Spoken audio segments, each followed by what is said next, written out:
अस्सलाम वालेकुम जी, कैसे हैं आप सब। Welcome back to my channel. I hope कि आप सब ठीक होंगे। तो जी आज की जो वीडियो है इसमें मैं आप लोगों के कुछ क्वेश्चंस के आंसर करने की कोशिश करूँगी। तो अभी फ़िलहाल मैं जा रही हूँ तिकोता मार्केट।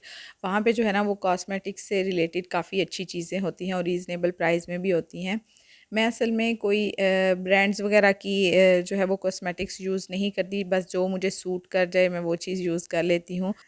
तो आप लोग जो है वो साथ-साथ तिगोता का विज़िट करें और साथ-साथ मैं आप लोगों के कुछ क्वेश्चन के जो हैं वो आंसर करने की कोशिश करूँगी।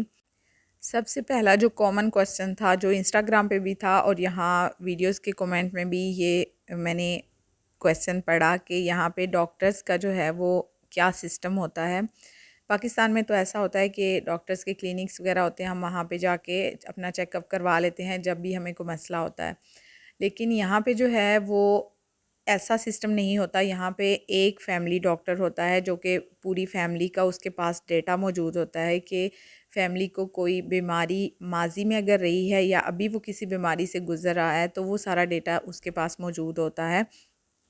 और जहाँ तक बात है हॉस्पिटल्स की, तो हॉस्पिटल्स का सिस्टम काफ़ी अच्छा है, इलाज भी बहुत अच्छा है और बहुत अच्छे से जो है वो मरीज़ को ट्रीट किया जाता है। ये मैं अपने तजर्बे के लिहाज से जो है वो बता रही हूँ, क्योंकि जब मैं हॉस्पिटल में रही तो वो काफ़ी अच्छे से जो है ना वो ट्रीट किया जाता था मरीज़ को। और दूसरी बात ये कि जो अपॉइंटमेंट्स वगैरह होती हैं, अगर किसी टेस्ट की हो, डॉक्टर आपको लिख के दे कि आपने ये टेस्ट करवाना है, अगर आप उसकी अपॉइंटमेंट लेने जाएंगे तो वो बहुत लंबी लंबी डेट्स मिलती हैं, उसमें काफ़ी वेट करना पड़ता है। हाँ, लेकिन अगर डॉक्टर लिख देता है ना कि एमरजेंसी है, ये टेस्ट जल्दी करवाने हैं, तो वो आपको 2-3 या हफ्ते की या 1 महीने के अंदर अंदर की मतलब वो आपको डेट मिल जाती है। और अगर बात करें मेडिसिन्स की, तो यहाँ पे ऐसा होता है कि डॉक्टर की रिकमेंडेशन के बगैर जो है ना वो फार्मेसी वाले भी मेडिसिन्स नहीं देते, क्योंकि आप सब लोगों को पता होगा, हो सकता है आप लोग रिलेट भी करें कि हम लोग खुद जो है ना हम खुद आधे डॉक्टर होते हैं और हमें पता होता है कि अभी फ़लाँ जगह पे दर्द है ना, मैंने ये वाली दवाई खानी है, अब मुझे ये मसला है, मैंने ये वाली दवाई खानी है।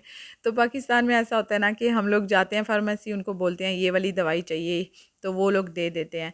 लेकिन यहाँ पे ये सिस्टम नहीं है। यहाँ पे हम लोग जो है ना वो नीम हकीम खुद नहीं बन सकते। यहाँ पे डॉक्टर की रिकमेंडेशन जो है वो लाज़मी है कोई भी मेडिसिन वगैरह लेने के लिए, ख़ास तौर पे कोई एंटीबायोटिक या कोई स्पेशल अगर दवाई आप इस्तेमाल करते हैं। और ये भी है कि जो डॉक्टर रेकमेंड करके देता है ना, वो जो हमें एक रिकमेंडेशन लेटर बना के देता है, इस लिखी हुई होती है दवाई, उसकी भी वो एक वैलिड टाइम होता है और उस टाइम के अंदर अंदर हम वो दवाई यूज़ कर सकते हैं लेके। लेकिन अगर वो जो डॉक्यूमेंट है वो अगर इनवैलिड है तो फार्मेसी वाले वो दवाई नहीं देते। क्योंकि मेरे साथ एक दफ़ा ऐसा हो चुका है कि माँ को कुछ प्रॉब्लम थी खांसी की, तो डॉक्टर ने मुझे ये बोला था कि ये वाली जो दवाई है ये आप फार्मेसी में जाएंगी, उनको बोलेंगी तो वो आपको दे देंगे, आपने बस ये लेनी है। और वो स्टीम देने के लिए थी कि बच्चे को खांसी वगैरह हो तो वो आप उसको स्टीम देंगे। तो अभी जब क्रिसमस की छुट्टियां चल रही थी तो माज़ को थोड़ा खांसी का इशू हो गया, तो मैं गई फार्मेसी, मैंने 3-4 फार्मेसी जो हैं वो वहाँ पे मैं गई हूँ पता करने के लिए, लेकिन उन लोगों ने मुझे वो दवाई नहीं दी। हालांकि मैंने उनको बोला कि डॉक्टर ने कहा था कि जब भी आपको हो, आप जाना हो तो वो दे देंगे बगैर रिकमेंडेशन के, क्योंकि जाहिर सी बात है जब छुट्टियाँ होती हैं तो फिर सब कुछ बंद होता है, फिर हमारे डॉक्टर्स भी जो हैं वो भी छुट्टियों पर होते हैं। तो लेकिन वो उन्होंने मुझे नहीं दिया। फिर जो है वो किस्मत अच्छी थी कि वो घर से ही मिल गई, कज़न के घर से मुझे वो मेडिसिन मिल गई, तो हम लोगों ने काम चला लिया। तो ये मैं साथ-साथ अपना जो है ना वो कुछ मेरे साथ जो कुछ वाक़यात होते रहते हैं ना ऐसे छोटे-छोटे से, वो भी मैं चाहती हूँ कि मैं आप लोगों से शेयर करूँ, ताकि यहाँ पे अगर कोई इटली से मेरी वीडियो देख रहा है तो वो उस चीज़ को जो है ना वो थोड़ा-सा ज़हन में रखें और आगे जो है ना वो थोड़ी-सी एहतियात बरतें इस मामले में। तो आई होप कि इस पहले क्वेश्चन का जो आंसर है इससे आप लोग मुतमईन हो गए होंगे, जिन लोगों ने भी मुझसे ये क्वेश्चन पूछा था। और दूसरा जो एक क्वेश्चन था वो ये था कि यहाँ पे लाइफ जो है ना वो बहुत ज़्यादा कॉस्टली है गुजारना, या फिर आप आराम से यहाँ पे सरवाइव कर सकते हैं इटली में। तो मुझे यहाँ तक लगता है ना कि कॉस्टली है। यहाँ पे ला सर्वाइव करना बहुत कॉस्टली है, क्योंकि पहले तो खैर जब मैं स्टार्ट में आई थी तो मैं नई नई थी, और ज़ाहिर सी बात है हम किसी भी चेंज को जो है ना वो एक्सेप्ट करने में थोड़ा सा तो टाइम लगता ही है। तो ज़ाहिर सी बात है अपना मुल्क छोड़ा, वहाँ से बिल्कुल ही एक नई जगह पे आ गए, यहाँ पे जिसको ना किसी को हमारी ज़ुबान बोलना आती है, और चीज़ों के रेट्स वगैरह स्टार्ट में तो जब मैं मार्केट जाती थी तो जब मैं चीज़ों के रेट्स वगैरह देखती थी तो मैं वो उनको मल्टीप्लाई करती थी पाकिस्तानी रुपीज़ के साथ, और मैं सोचती थी इतनी महंगी चीज़ें, इतनी छोटी सी चीज़ और इतनी महंगी। तो ख़ैर आहिस्ता-आहिस्ता फिर टाइम लगा तो फिर मैं तो यूज़्ड टू हो गई। जो लोग यहाँ पे रहते हैं ना उनको इतना वो फ़ील नहीं होता, लेकिन जब कोई मेरे जैसा बंदा पाकिस्तान से इटली आता है तो वो थोड़ा-सा इन चीज़ों को जो है ना वो फ़ील करता है, उसको थोड़ा टाइम लगता है। तो ख़ैर मैं भी यूज़्ड टू हो गई इन चीज़ों से। उसके बाद जब से यहाँ पे कोविड स्टार्ट हुआ, उसके बाद यहाँ पे चीज़ें जो है ना वो बहुत ज़्यादा महँगी हो गई हैं, और सबसे ज़्यादा महँगी मुझे लगता है जो चीज़ें हुई हैं ना वो खाने-पीने की चीज़ें हुई हैं। और जो लोग अगर कोई इटली से मुझे इस टाइम सुन रहे हैं या मेरी वीडियो देख रहे हैं तो वो एग्री करेंगे, तो काफ़ी चीज़ें जो है ना वो यहाँ पे उनकी किल्लत हो गई है, जो कि अभी हमें जो है वो यहाँ पे मार्केट्स वगैरह में नहीं मिल रही, और स्पेशली हम लोग पाकिस्तानी है ना, हम लोग कुछ स्पेसिफ़िक चीज़ें होती हैं हमने बस वो यूज़ करनी ही करनी है। तो उन चीज़ों की जो है वो भी थोड़ी-सी आजकल इन दिनों में स्पेशली किल्लत चल रही है, क्योंकि अभी यूक्रेन में भी जैसे वो जंग का एक माहौल चल रहा है तो उसका भी असर पड़ता है। और इन चीज़ों पे मैं स्पेशली एक अलग से वीडियो बनाऊँगी इंशाल्लाह।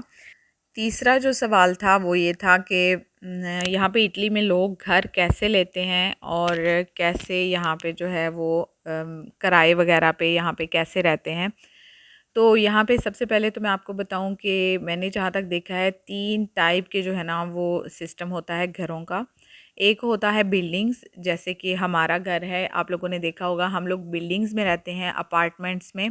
और एक होता है विलाज़, जैसे कि पाकिस्तान में होता है बंगलोज़, जो हैं वो अलग-अलग से बने हुए होते हैं। एक जो है वो प्लॉट में एक घर बना हुआ होता है, फिर साथ में दूसरा, मतलब अलग-अलग एक घर, वो होते हैं विलाज़। उसके अलावा एक और सिस्टम है यहाँ पे घर का कि एक कम्युनिटी होती है, वहाँ पे आपके होंगे तकरीबन कहीं पे 8 घर होते हैं, कहीं पे 5 होते हैं, हो सकता है कहीं पे 3 घर हों, वो एक कम्युनिटी होती है। उसको बोलते हैं कोर्तील।